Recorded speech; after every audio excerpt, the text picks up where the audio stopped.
All right, everybody, welcome back to English 370. I hope you all had a fantastic spring break, that you're staying safe and healthy and sane, and that you're coping with this pandemic as best you can. I know you're all really excited to be back here with English 370 watching another video. What we're going to be doing now is we're going to be actually moving on to the next module. We're going to be starting to look at semantics and pragmatics. Roughly, we're going to transition here and be talking about things that have to do with meaning, linguistically. What meaning is, where meaning is encoded within language.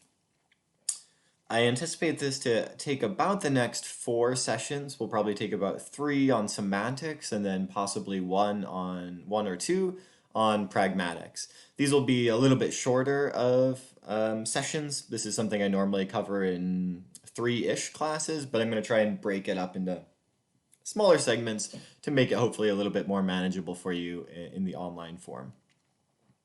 That being said, I recognize that we went through syntax very quickly and that a lot of you still have lingering questions about syntax and how to do it, things like phrase structure rules and constituency and tree drawing. We covered a lot of material in a short time, and it was kind of in the midst of the settling into the COVID world that we are now inhabiting. So don't worry if that isn't all clear. This is classes intended for Wednesday, April 1st. On Friday, April 3rd, we're going to have our first synchronous in-person chat via Microsoft Teams.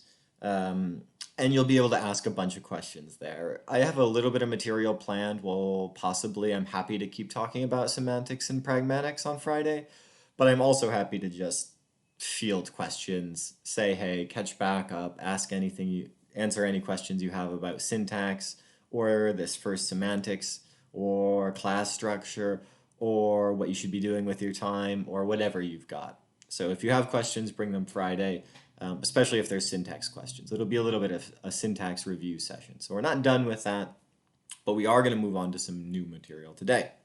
It's enough precursor. Let's get into it. Oh, shoot, I'm on the wrong screen. There we go. So like I mentioned, these next sessions we're going to be talking about meaning, right? We've already hit on some of these things before in class, but mostly we've talked about sentences in which the meaning doesn't quite work, right? Well, I can make myself smaller here. Shrink. Where the meaning doesn't work quite as well, where there's something off, right? So we saw this with sentences like colorless ideas or colorless green ideas sleep furiously. That's a famous sentence by Noam Chomsky. There's also things like, I was on time for the meeting, although I was an hour late. Right? Something odd about these. We're going to be looking back at each of these sentences and seeing how they're odd. If somebody says, is it raining? And Jenny says, yeah, cupcakes are delicious. Like, these are grammatical sentences, but there's something off about that. Or lastly, somebody says, driving from Indianapolis to Chicago takes 3 hours. And somebody else interrupts them and says, no, it takes 2 hours, 59 minutes, and 37 seconds.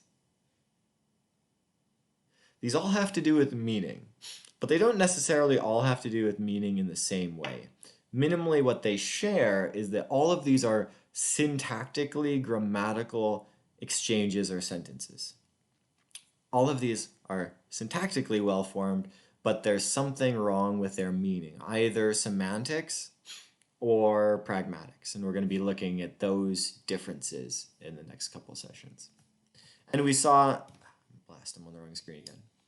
We saw that we'll mark these things that are semantically odd with this little octothorpe hashtag guy to say that there's something weird. This is the direct equivalent of the asterisk star to mark something as being grammatically odd. So we're going to stick with this for when meaning is odd. There you go. That's a summary of what I just said. Excuse me one second. Check my notes. All right. Sweet. So let's talk more about meaning and what semantics is. And semantics is the study of how speakers of any language derive meaning from form. So the form is the morphology, or the syntax or even the phonology. It's the form of the stuff. Right? And now we're going to switch to talking about meaning. We saw a little bit of this form to meaning pairing, which is what we're going to be interested in morphology. We said that morphemes and the study of morphology has to do with the smallest unit that contains meaning, right? So the smallest phonological forms that are associated with particular meanings. Now we're going to shift, and we're going to be less interested in that morphological form to meaning matching, and we're going to be more interested in sentential or utterance level meaning, bigger things. Because sentences have meanings too, right? It's not just morphemes and it's not just words. Sentences also have meanings, and that's what we're going to be exploring. And the question we're going to ask is, right, like, how do we know these morphemes match up to specific meanings? And just like we looked at how morphemes attach to other morphemes to create new meanings, now we're going to look at how words match up to other words from a meaning standpoint to see how they create it. Can we derive the meaning of the sentence from the meaning of its parts? That's the question we're after.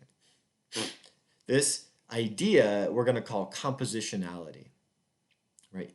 You're composing the meaning of a sentence from the meaning of these individual words in a sentence.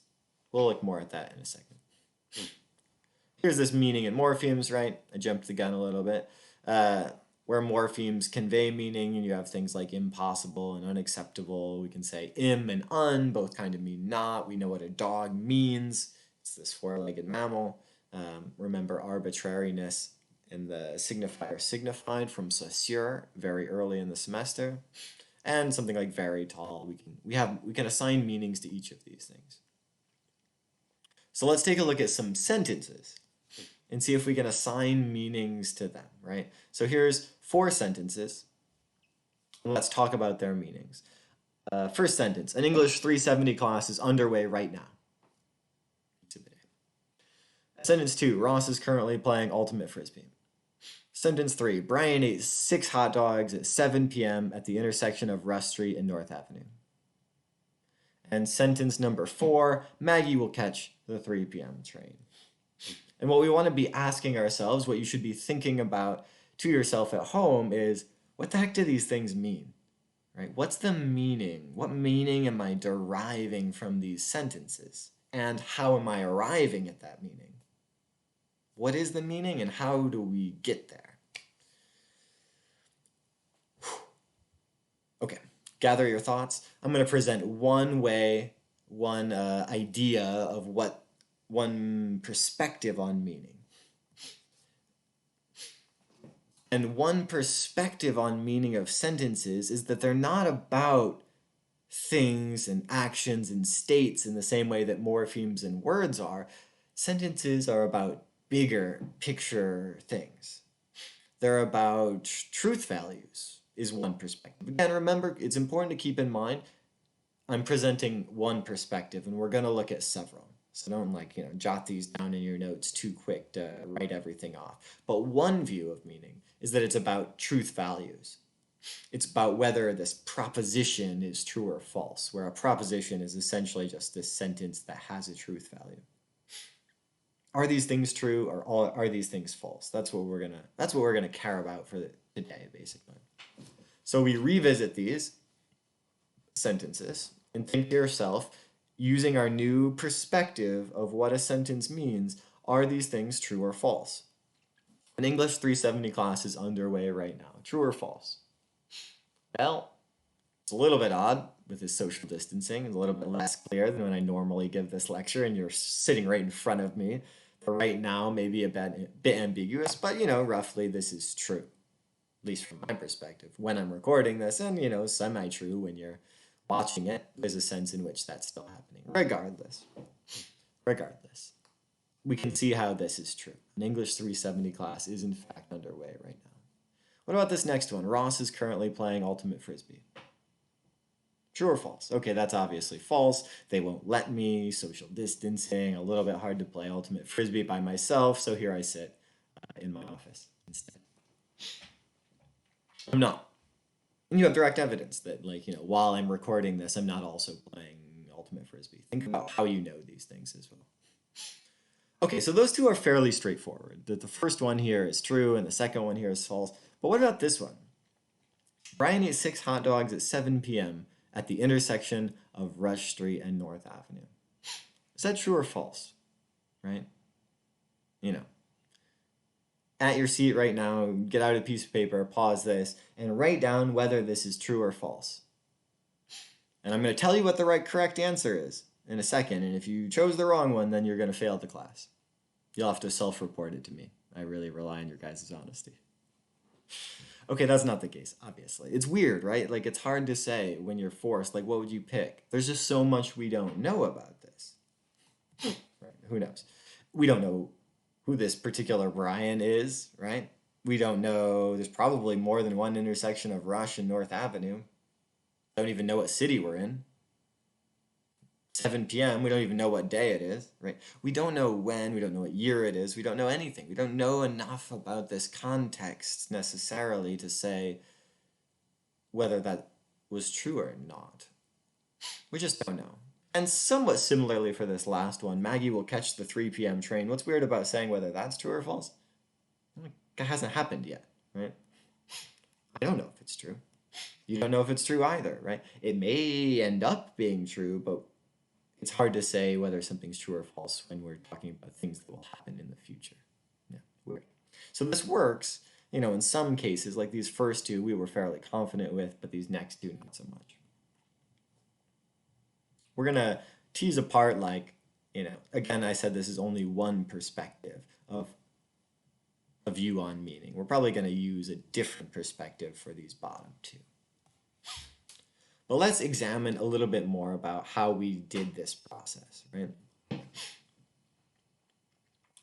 Even these bottom two sentences here, keep those in mind.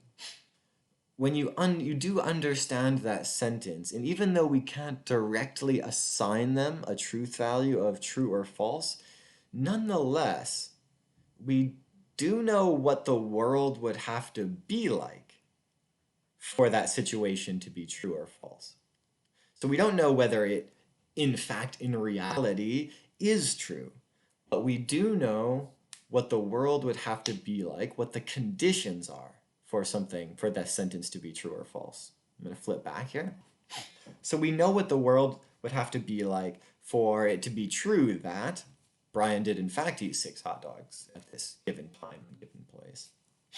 And we know what the world will have to look like in the future for Maggie to catch the 3 p.m. train. So even though we can't give a truth value to them right now, we still understand the necessary conditions. At a meaning level, we understand what this sentence means and what the world would have to look like in order for this to be true. And we're going to call these truth conditions. We understand the truth conditions of the sentence, even if we don't have to know whether it's true or not. And how do we know this? How do we understand these truth conditions? We're going to keep breaking it down. So we understand that there's some meaning here about truthiness, right? Whether something's true or false, or what would need to happen for it to be true or false. And now we're going to switch and we're going to look at how do we build up these meanings from their parts. Again, going back to something I said at the beginning of this course session, this is about compositionality. We have intuitions about what words mean, what a dog is, and what Friday is, and what it means to run. And we also have intuitions about these situations, like Brian eating however many hot dogs at this intersection. And we're going to see that one is built up from another. We understand what hot dogs are, we understand what intersections are, we understand what time is, right? And so that we can put together these conditions of what that would mean to be true. It's built up in a compositional way from the meaning of all these individual words or morphemes.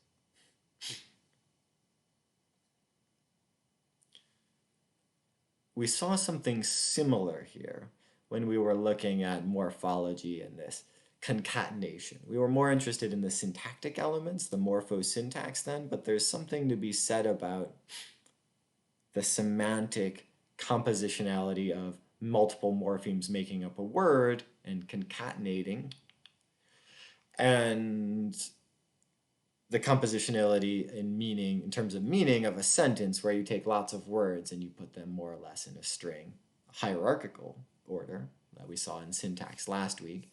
But nonetheless, you put them together and you add their meanings together to come up with the truth conditions of this sentence. This is your abstract, rough outline of sort of this particular view, this truth conditional view of meaning. Now we're going to get, so that's the abstract version. Now we're going to get into some specifics. Joy. Cool. So in this truth functional or truth condition view of sentences, what we're going to say is that some words denote basic entities. Right? My mother. Right? We know what this word or a few words, this phrase means or what it denotes. We know who John is. Any John, you know, right? We know what a teacher's assistant is, right? These are things. They're basic entities in the world. These tend to be kind of nouny phrases or DPs, like my mother, NPs or DPs, if we want to think of this in terms of syntax. And we're going to say that other entities denote sets. Other words, denote sets of entities. This is a bit odder. So this first one, the fact that words can denote entities, is fairly straightforward. We know who wrote what a dog is. We know who the president is. We know what a water bottle is, right? We know all of these things. But these verbish things we're going to talk about as sets, and we'll see that in a second. So let's go through a concrete example, and we'll see how this breakdown, this truth functional breakdown works. We have a sentence like this: Homer nods. Nice and simple. We've got a subject, Homer. We've got a verb, nods. And when we break this down into parts and look at its meaning, we see that here is a word that denotes an entity, Homer. Simpsons, right? We get that. Intuitively, we kind of get that. This Homer means this. These, see if I can highlight. Oh, I can, yeah. These double brackets mean that we're talking about the meaning of the thing. The meaning of this piece of language, Homer, is this guy from The Simpsons, right? So this double bracket business is about the meaning of the thing that's enclosed in double brackets. So we know who Homer is, and we're going to find that what nods is a set of entities. And it's, more specifically, it's the set of entities who are nodding, right? The set here in this case is nodding off to sleep. It could just be head nods though. So here we have all the people in the world that are nodding. And we want to know, so then the truth conditions become, is Homer in the set of things that are nodding? Right? And we can say that Homer, it's true that Homer is nodding, just in the case that he's in this set. And it's false if, in fact, Homer is not in the set of things that are nodding. Let's take a look at that a little bit more. Specifically, so this is the idea of verbs as a simple set. Here, the verb nods is a simple set. This isn't quite enough. It gets us part of the way there, but not entirely. We can't just say whether these are like true or false. We actually need to see, we need something to check to see if Homer is in fact in this set. That makes it not just a set, but rather a function. So we're going to see verbs, nouns are going to remain entities, and verbs are going to be functions from entities to sets. So the verb nods is a function that takes an argument, like Homer, and it checks into the set of nodding things to see if it's there. It's a function from an entity to a set. In this case, the set of all the things that are nodding. And for a sentence to be true, the argument that's being checked has to be in the set that's being checked. So Homer is still our entity, and nods is now a function. And the function says, for an entity X, for the entity Homer, Homer must belong to this set. For an entity X, if we're going to extrapolate here, For an entity x, x must belong to the set of things that are nodding. This is a bit abstract, so we're taking a second to go over it in some detail. If you have questions, we can always talk about this more. This difference between functions and sets and entities. It's very logic driven, right? For those of you who have taken any logic classes, this will start to sound familiar if it hasn't already. So here we're going to say that the sentence Homer nods, the truth conditions, what needs to be true for this sentence to be true. What the world needs to look like for this sentence to be true is that Homer nods is true just in case this guy, Homer, is a member of the set, these brackets here denote a set, is a member of the set of things that are nodding. And you're like, oh yeah, look, we found him. Homer is in fact in there. He is in fact nodding off to sleep. So we can say that Homer nods is therefore true. Were Homer not in this set, we would say this sentence is false. We'll do another example here. Somebody else is going to be nodding. This time it's the green grasshopper. So without thinking about any specifics of formal logic, just think to yourself, what does the world need to look like in order for the green grasshopper to nods to be true? What does it need to look like? So nods is the same. We'll break this down into its part. We still have a subject, the green grasshopper, and this verb nods. Nods hasn't changed. It's still that same function for an entity x. X must belong to this set. What's changed is our entity.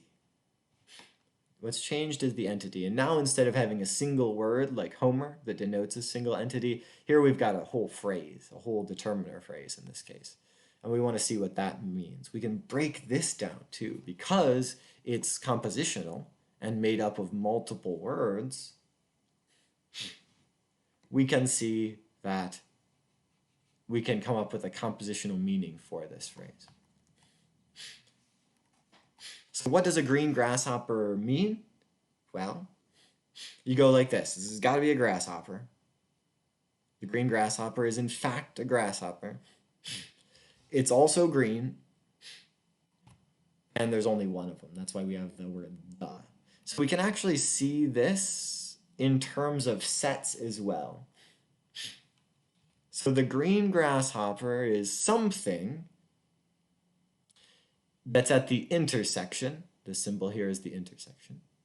It's at the intersection of grasshoppery things and green things. That's how you get green grasshoppers, right? You take all the set of grasshoppers and you sort of limit it to the set of green things. You can think of that as a Venn diagram. I should have had a slide like that, right? All the green things, all the grasshoppery things, and the green grasshoppers are in that intersection. This is set theory. This only one is kind of what the is telling us.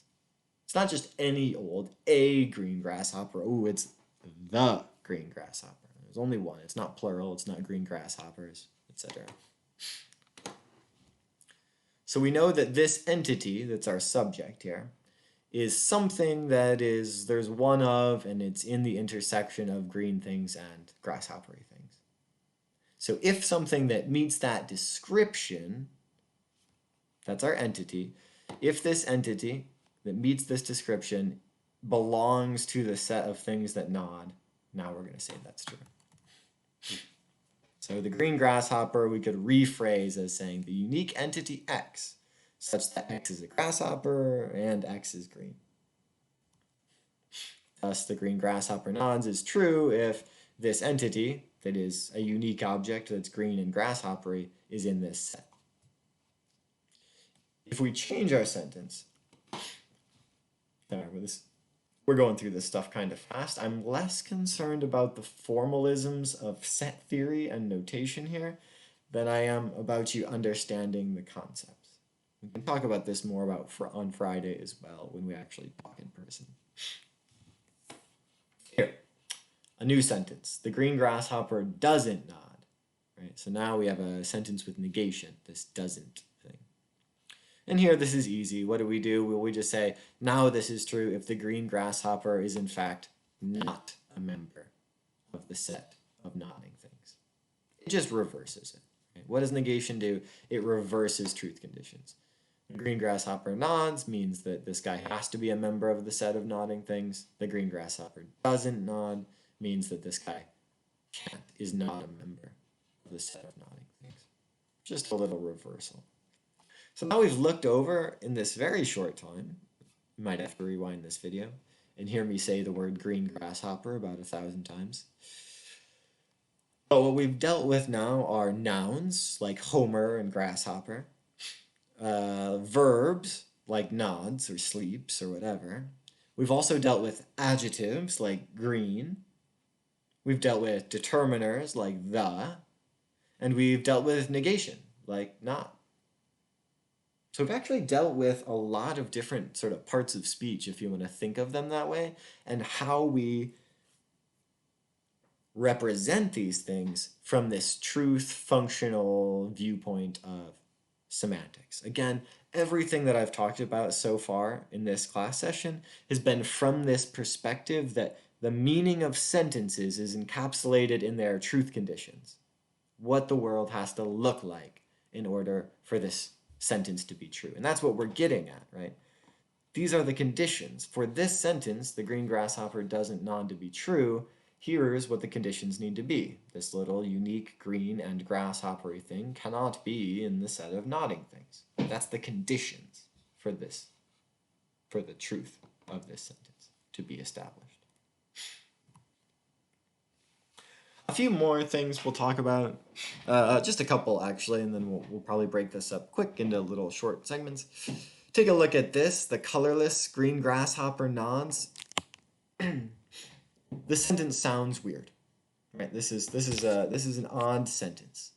Why is this a weird sentence? Think again to yourself, what's weird about this? And what's intuitively weird about this is that something can't be both colorless and green, right? A colorless green grasshopper, it's like those are mutually exclusive terms, colorless and green.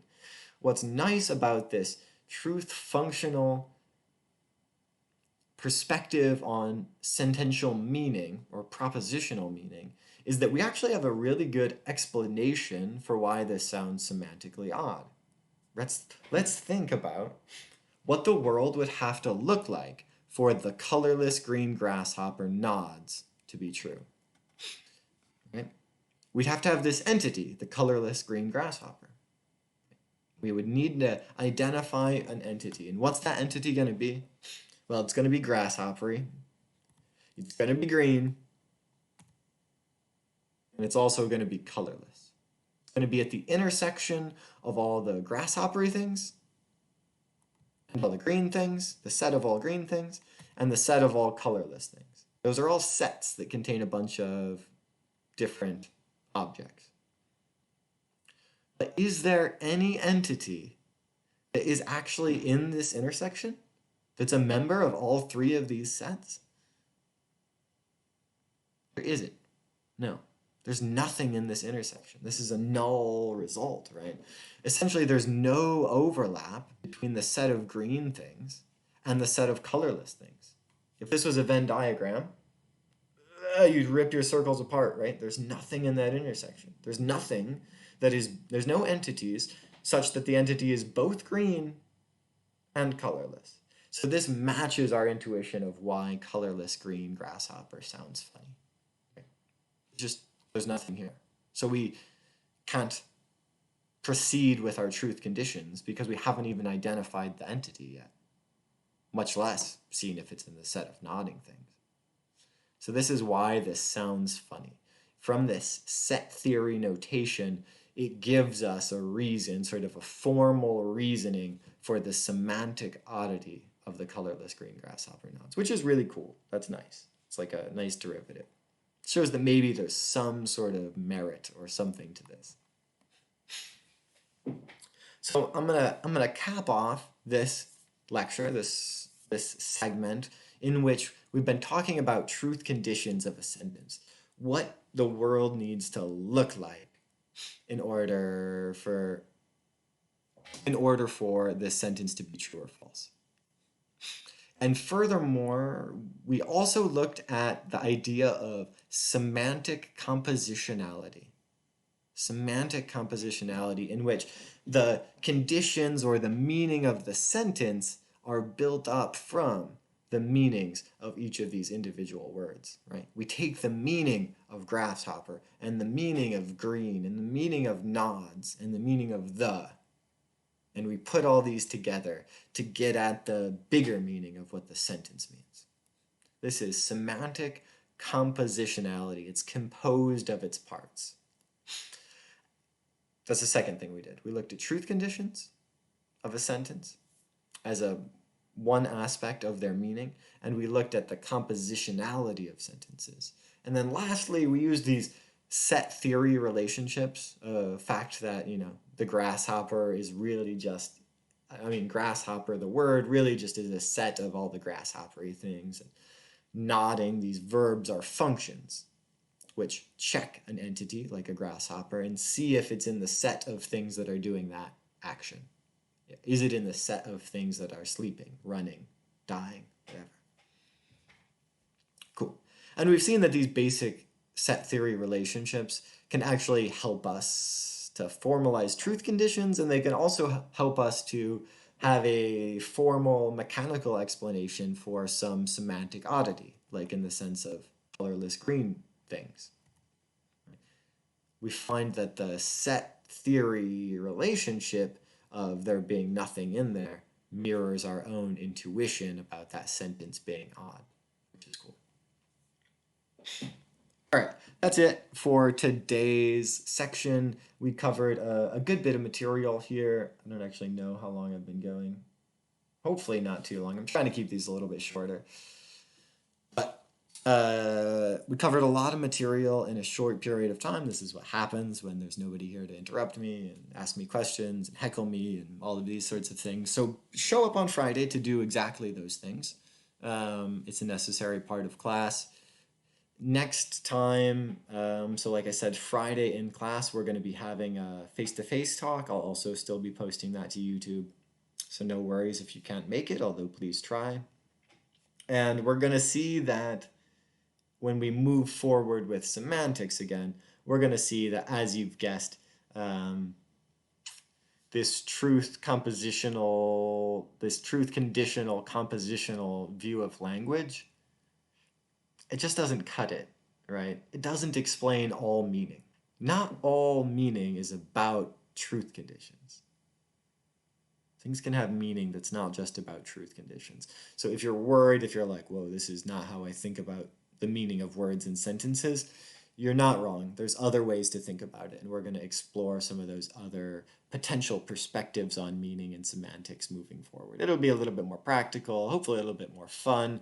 This class here contains a lot of formalism in terms of these set theory things, like intersections and set membership, and not set membership, right?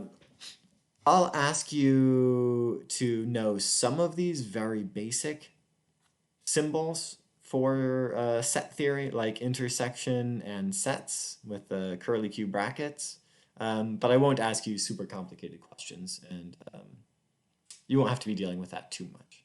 A more important take-home from this lecture is the basic ideas of compositionality and the basic ideas of truth conditions. The set theory stuff is important, but you can take a more in-depth semantics class at a later date to go over that kind of stuff. Sweet, that's it. I hit my intermission slide. I'm gonna sign off. Again, I hope you guys are doing well. Stay safe, stay healthy, stay curious, and let's keep moving forward with our semester and have a fantastic one. As always, if you have questions, feel free to email me or contact me in any way that you can. Light a signal fire or something, I guess. Don't come near. Catch you guys later. Have a good one.